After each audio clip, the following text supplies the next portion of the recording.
সেনাপতি লাদেন। শেষ করুন মরালাস পাদেন। শোনো গো সেনাপতি, ও সেনাপতি, আমার কাকিমা কোথায়? আমার সেনাপতি গো, সেনাপতি, আমার কাকিমা কোথায়? মরালাস পাদেন, আপনার কাকিমা পটল তুলতে গিয়েছেন মহারাজ। না না, আমি বিশ্বাস করি না, আমার কাকিমা পটল তুলতে পারি না। না মহারাজ, আমি সত্যি বলছি মহারাজ, আপনার কাকিমা পটল তুলতে গিয়েছে।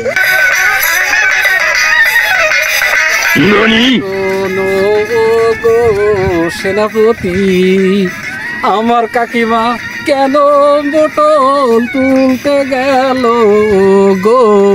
সেনাপতি, সেনাপতি, আমার কাকিমা কেন পটল তুলতে যাবে? আমার নাম না হয় পাদেন, তাই বলে কি কাকিমা অভিমান করে পটল তুলতে যাবে? তো হন মহারাজ, আপনি যে পটল তোলা ভাবতেছেন সে পটল তোলা না মহারাজ। আপনার কাকিমা মরেনি, সে আসলেই পটল তুলতে গিয়েছেন মহারাজ। এই বলো সেনাপতি, সেনাপতি, আমার কাকিমা বেঁচে থাকা উপলক্ষেই তুমি রাজ্যে আজকে ঘোষণা করে দাও যে পাদাপাদে অনুষ্ঠান হবে। ঠিক আছে মহারাজ, আমি আজকে প্রজাদেরকে বলিয়ে দিচ্ছি, মহারাজ পাদেন সে পাদাপাদির অনুষ্ঠান করতে যাচ্ছে, তো গ্যাস্ট্রিকের ওষুধ কেউ খাবেন না, পাদের জন্য প্রস্তুতি হন। ঠিক আছে মহারাজ, আমি বলে দিচ্ছি।